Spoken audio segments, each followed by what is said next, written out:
Good morning, I'm Dr. Heather Hatch from the Museum of Ontario Archaeology, and we appreciate you showing up so early for today to hear our talk about how we have been sharing archaeological knowledge in the age of Zoom. So this paper is co-authored with Dr. Rhonda Bathurst, and while I'm presenting, if you guys do have questions, she should be able to handle those in the Q&A. So if you have any questions for us, I think that's probably the best way for us to handle this section. All right. So the Museum of Ontario Archaeology and all of us who come together here to work and learn meet on land that has been ancestral Indigenous territory since time immemorial. Today, their descendants include people of Haudenosaunee and Anishinaabe nations. And here in London, many Indigenous people make this community their home. Well, we are all here treaty people under the 1796 Township and Sovereign Treaties and Dish with One Spoon Covenant. At the museum, we also recognize that we hold and care for archaeological collections and material heritage that came from across the many First Nations territories now called Ontario. We hold these collections as a public repository and in trust, and seek to work collaboratively in the care, access, decision-making, and learning from this vital heritage record. So just about us very briefly, the museum was founded by Wilfred Wolfe Jury on Western University campus in 1933, and we moved to our current location beside the Lawson Archaeological Village in 1981 in North London. So in 2018, Western University transferred its Sustainable Archaeology Collections and Research Facility, which is built on site at the museum, to the museum. And we now thus curate over 4 million objects, and those collections are continuing to grow. And we curate those in trust for research and education in the Sustainable Collections wing. So this significant merger was part of a planned strategic trajectory towards re-envisioning what the museum is, who it serves, how it engages with the public, and what stories it shares about archaeology in Ontario. So as we were preparing for the merger, you can see our strategic trajectory we had planned. It was recognized that the museum spaces really needed redevelopment, and more importantly, that the messaging that was being presented to the public, especially in the gallery spaces and how we were talking about archaeology, needed some reconsideration. So we envisioned this process from merger through revitalization, so our revamp of our gallery spaces essentially would take us about 8 years. So it's a long-term process for all of these things.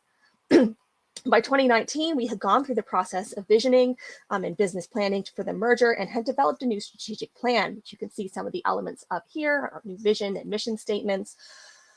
So this new plan charges us to tell ethical, inclusive, and relevant stories that will resonate with audiences to foster a better understanding of Ontario's cultural heritage. And you can see some of the goals and objectives that we have here based around providing better access to our collections and stories, providing better chances to experience those, and also on building relationships with various communities that have stories about Ontario, and also pursue opportunities with Indigenous communities and other stakeholders. So the COVID-19 pandemic hit the MOA at the intersecting moment between launching the strategic plan and developing our new interpretive plan. So this plan was meant to provide a foundation of guiding principles that would shape the public narratives, or public-facing narratives rather, about the collection and the museum's programming. So these are principles that we would put into action in revitalized galleries and grounds. But now we have sustained about 18 months of shutdowns, limited capacity operations, weathering dramatically shifted attitudes about personal safety and interpersonal interactions in public spaces, and those changes are still happening, for example, with the new plan that was announced by the Ontario government yesterday. Meanwhile, federal and provincial funding pools have restructured in response to the pandemic, prioritizing relief and adaptation efforts, which has therefore also given pause to our revitalization plans. So a lot of the funding we were hoping to look for in terms of revamping those galleries has now been moved into other programs. But this has also provided support for encouraging more digital communication initiatives. So connecting remotely as best we could through online surveys, virtual open houses, and Zoom meetings during an era of high social anxiety and distraction. So like right at the beginning of 2020, when things were really just in that period of uncertainty, especially, the MOA board and staff, we settled on the major principles that would shape the museum's interpretive plan. So this plan would shift the focus of our narratives away from the fetishism of things on display to the relatable human stories that are embedded in those objects. So we really wanted to put the narrative front and center. This would also share authority of these stories and make spaces for different perspectives. We would be transparent about the process and encourage participation and learning through engagement. And we wanted to be up to date and relevant to today's audiences and adapt to new ways of communicating and share stories again through experience. And we also finally wanted to share more stories about the collections and the holdings, to find creative ways and to provide better access to Ontario's material heritage. So all of these sorts of things are sort of how we were envisioning ourselves going forward. Speaking of listening, while we were working through our own issues of identity and interpretive voice, the disciplines of archaeology and museology fell under scrutiny of powerful social movements of 2020 and 2021 that demanded that both disciplines acknowledge power imbalances and reconcile their colonial pasts. So these voices couldn't be any louder. And if one of our guiding principles is to find ways to be relevant as an institution and as a discipline, then we needed to listen to these voices and to share authority and perspectives. So archaeology, we recognize, is really just one way of looking at the past and one way of making meaning. And in a pandemic era, where social behaviors have changed dramatically and visitors now keep a distance, for now again, these things are constantly evolving. We do still need to provide new ways of sharing and experiencing archaeological stories.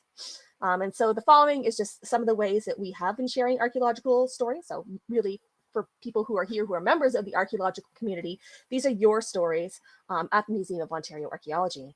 And we open and welcome, or are open to and welcome your help in developing and sharing these narratives with the public, whether you are archaeologists or have other interests or other stakes in the collections that we hold. So prior to COVID-19, the MOA had been telling traditional museum-style stories in on-site galleries, educational programs, and exhibits. In recent years, we have introduced different methods of storytelling, such as audio tours, some of which were shared from different perspectives, virtual reality experiences, which you can see a screenshot of here, and touchscreen interactives as well. Following an audit of our educational programming in 2017, which charged us with enabling Indigenous voices to tell Indigenous stories, we started to incorporate multiple interpretations, sometimes even from conflicting perspectives, into our exhibits, and also to introduce new interpretive tools such as 3D printed objects, which can broaden the scope and sources of objects in our exhibits and also provide accessible tactile experience for children and the visually challenged visitors. Prior to COVID, the MOA would typically welcome drop-in visits or class tour groups who would look at collections behind glass in the gallery or stroll across the Lawson site and look at the Longhouse reconstruction. Unfortunately, pandemic shutdowns forced our, well, actually not unfortunately, fortunately, in some perspectives, the pandemic shutdowns forced our hand when it came to finding new ways to sharing that content. So the early lockdown period, as you may remember in those hazy days of early 2020, created an immediate demand for online content from museums. And we responded by presenting a series of interactive live talks that were geared at different audiences. So we had some for kids, we had different, like some that were sort of fun, just engagement pieces. We had some things that were sort of gallery interpretation aimed at a younger age group. And then also some craft activities that were learning opportunities as well.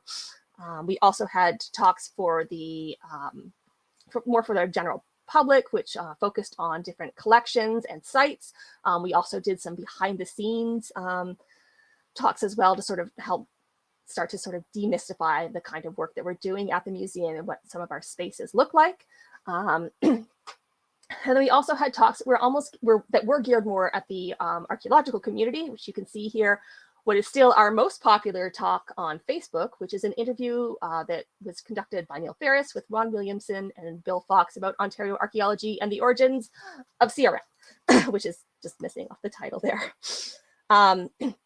So digital mediums really provided an opportunity to act on the defined interpretive principles, as these themed talks on the social media serve to broaden our audience reach, were transparent about archaeological theory and practice, and made those who do archaeology more accessible to the public. They also provided better access to the collections through this broad range of stories and topics. But at the same time, we were trying to figure out how we could deliver engaging experiences if we couldn't invite people into our spaces, especially if we think back to those tour groups and children's classes and so forth that we used to be able to bring into our space in large numbers. So if we couldn't invite them into our space, we reached out to theirs and met them at their comfort level.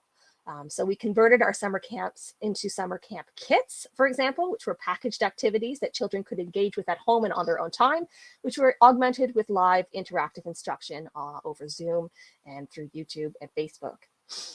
We also developed a new Scavenger Hunt event, which we hosted this past fall, where we encouraged small teams of participants to explore 10 outdoor heritage locations across London at their own pace over the course of a week while competing for prizes. We also adapted our workshops, such as our natural clay pottery course, which is offered in partnership with the Ontario, with Fusion, the Ontario Clay and Glass Association, and with the London Clay Arts Centre. So we adapted our workshops to remote instruction that encouraged participants, in this case, to go out and harvest their own sources of wild clay to work with. So while challenging, these experiences provided opportunities to push our comfort level, adopt to new technologies, and explore new ways of storytelling. So, for example, we sent camp kits to children all over Ontario and Canada, not just in London, and we encouraged donors to sponsor free kits for the local Indigenous women and children's shelter. The Scavenger Hunt enlightened participants' understanding of archaeology and encouraged them to explore the heritage beneath their feet while encouraging them also to engage with us over the web and social media. So we provided sort of short site or location histories for participants to learn and engage with. And then for our courses, we welcome participants from all over the world for our pottery course, where they engage with our two instructors from the London Clay Arts Centre and with Richard Zane Smith, who is a renowned Wyandotte artist, who created a video for us on traditional Indigenous pottery firing methods and also did live Q&A sessions from his home in Oklahoma. So, an exhibition gallery has traditionally been considered sort of the museum's main draw. But globally, this perspective is changing. So for example, in 2019, there was some controversy with the International Council of Museums trying to redefine what a museum is. And this is a conversation that's still ongoing in the museum world. But COVID has really encouraged us to revisit the bias that museums and exhibitions must necessarily be tied to a particular place so that they have a spot that they occur in. So while we already had one virtual exhibit on display through the Digital Museums of Canada website based on the St. Mary 2 exhibitions, and we had some objects and other materials available through our online database on our website. In 2020, we launched an online gallery and 2 virtual exhibits in partnership with Google Arts and Culture.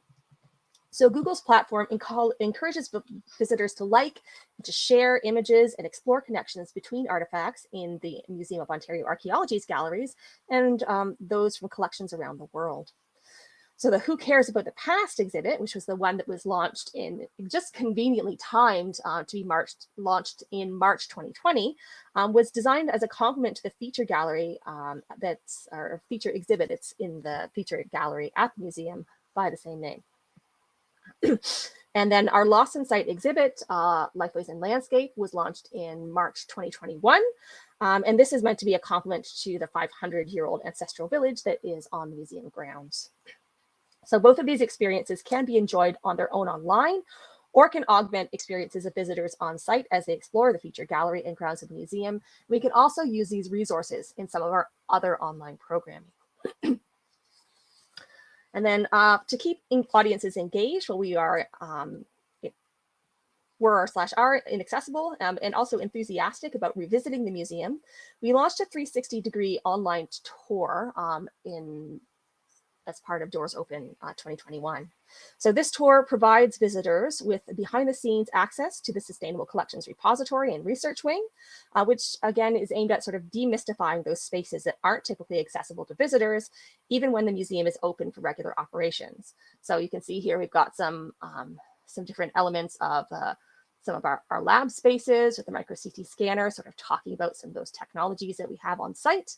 You also go into the repository itself, so we get a chance to show people what our facilities look like, how things are stored. We have, again, some of our other lab spaces. We have a section here on our 3D scanning equipment that people can explore. And so there's some videos and images that they can watch when they go into the tour. So it's not just going through the spaces. There's actually things that they can interact with as well. And the tour also includes a visit to the Lawson site on the museum grounds. More projects in the works.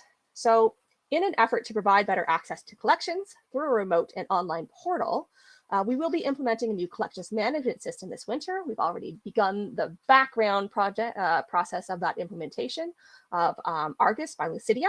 We'll also be redesigning our website. And this is both with the goals of making both our programs and, again, our collections more accessible. And then building on the success of the innovative virtual reality experience that we launched in 2017, which is now closed due to COVID. It's not really the right environment for an experience where people are coming in and using the same equipment that's all going on your head, essentially. But we've worked with a local design firm, XR, to develop 2 new augmented reality tours of the outdoor spaces around the museum. So launching this fall, the Lawson Site Tour will allow visitors to step into a virtual reconstruction of the ancient village and enter an AR longhouse, which is sort of what you see in this image here. You see somebody exploring that augmented reality space on their phone. And then launching next spring will be a tour of the Medway Valley, which is sort of where that site is located, the heritage forest around the site, and the Migsy Lawson Trail, where visitors will learn more about the natural and cultural history of the river valley as they piece together a virtual puzzle. But in shaping all of this, we will continue our efforts to reach out and engage, to seek new perspectives about the past, and to incorporate those voices into the museum's narratives. So we have established an Indigenous advisory circle and are currently forming an archaeologist advisory committee to provide guidance on everything from collections care to interpretive exhibits. And we're also going to continue to reach out in presentations like this one, on social media channels and in surveys and in person, hopefully, to build relationships and to collect perspectives that we can help to share. So as a primary interface between what archaeologists do and how the public perceives that work, we can tell you that the public's perception of archaeology is often misunderstood, misused, and often just completely overlooked. As recent social movements have had an impact on these perspectives, with archaeology and museums, in some cases, viewed suspiciously as agents of colonialism, nationalism, oppression, and sexism. But we are here to provide an interface through which archaeologists can engage with and educate the public and to help to shift those perspectives and to build new relationships. And we are trying to develop new and engaging ways to share the stories of archaeology. So for archaeologists, we're your portal and your voice. And of course, as I said, we also hope to provide multiple perspectives and stories to complement those as well. So we're here and we are listening. And thank you all for joining us this morning.